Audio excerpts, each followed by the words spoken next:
Ẹ̀yin èèyàn ilé ìwò lẹ̀ṣẹ̀ káàbọ̀ sí Mashola Gist TV. Ṣé àlàáfíà ni ìwà gbogbo lè ń kọ́?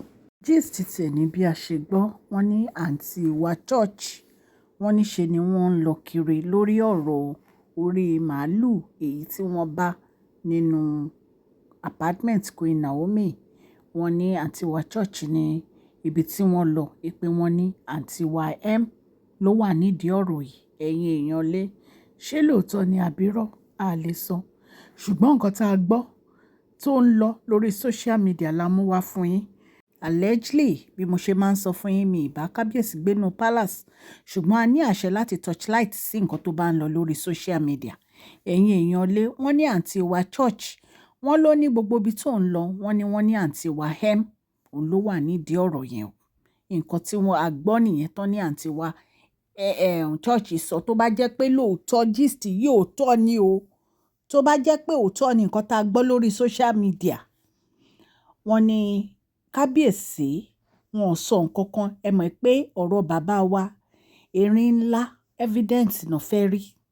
Ẹ mọ̀ pé tí kábíyèsí ò bá rí evidence, kábíyèsí ò ní believe gbogbo ṣíṣọ ìsọ.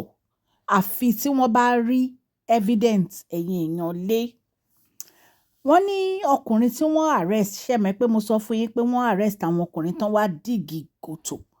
Wọ́n ní wọ́n dárúkọ èèyàn kan. Wọ́n ní orúkọ tó dẹ̀ dá yìí, wọ́n ní òun ni ó ṣe okùnfà nǹkan tí àǹtí wa fi sọ wípé ó likely kó jẹ́ pé àǹtí wa M ló mọ̀ nípa ọ̀rọ̀ yìí. Wọ́n ní gbogbo ibi tí wọ́n dẹ̀ lọ pátápátá tí àǹtí wa church lọ, wọ́n ní orúkọ àǹtí wa M òun ni wọ́n ń dá níbẹ̀. Ẹ̀yin èèyàn lé, allegedly nǹkan tí a gbọ́ nìyẹn. Ẹ mọ̀ wípé ìgbà tí ìyá onífá tó sọ fún bàbá erin ńlá wípé ẹni tó bá mọ̀ nípa ọ̀rọ̀ yẹn tó bá mú wọ inú ibẹ̀, ó máa sá lọ ni, ó máa méré. Wọ́n ní nǹkan gangan, nǹkan tó ṣẹlẹ̀ nìyẹn nígbà tí àǹtí wa M tí kábíyèsí invite wọn pé kán wá sínú palace. Mo ṣe gist yẹn tán ni wọ́n wá. Wípé àǹtí wa tiẹ̀ ti ró dẹ́dẹ́, ó ti kan dúdúdú, ni wọ́n wá fà wọ́n lọ sí apartment Queen Naomi. Wọ́n ní àǹtí wa mú eré yìí, wọ́n ní kì í ṣe kékeré. Ṣó ti yé yín, wọ́n náà mú eré tó yẹ pé ẹni tó ń sáré ilé-ìgàn ò lè mú wọn. Wọ́n náà bọ́ bàtà dànù ni. Nǹkan tá a gbọ́ nìyẹn o, ẹ̀yin èèyàn lé, allegedly. So wọ́n ní ìgbà tí àǹtí wa dẹ̀ ti sá lọ, wọ́n ní àwọn bàbá onífá, wọ́n náà wojú kábíyèsí pé èyí mà tún lágbára o. Ṣùgbọ́n nígbà tí àǹtí wa church dé ní ìsìn tó ní àǹtí wa M ó mọ̀ nípa ọ̀rọ̀ yìí, kí ni wọ́n fẹ́ ṣe, kí ni wọ́n fẹ́ sọ, a lè sọ fún yín. Ṣùgbọ́n anything tá a bá tún gbọ́ lórí ọ̀rọ̀ yìí, a máa mú wá fún yín, ẹ̀yin èèyàn lé. Ẹ jẹ́ kí n kí ẹ̀yin olólùfẹ́ mi ní ilé lóko àti ní ẹ̀yin òde pé ẹ káàbọ̀ sí Mashola Gist TV.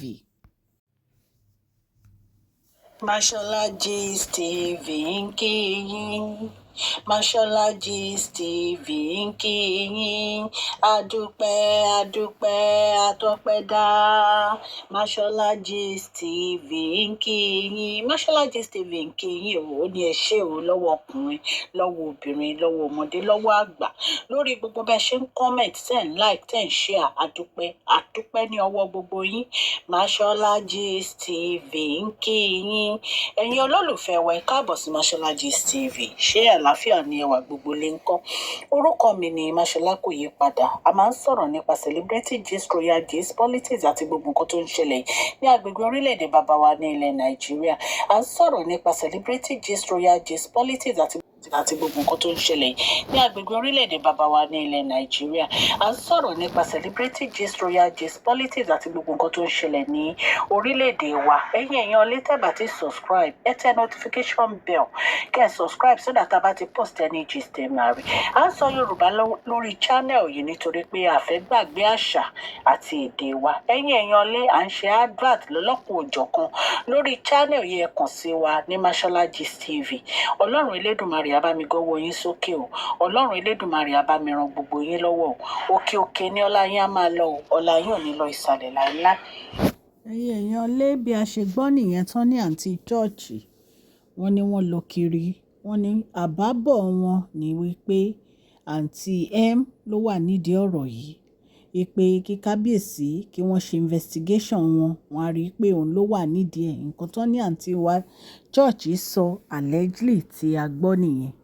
Ẹ̀yin èèyàn lé ẹ rí pé ìtúlágbára. Àfi kí Ọlọ́run Elédùmarè kó máa ṣọ́ wa.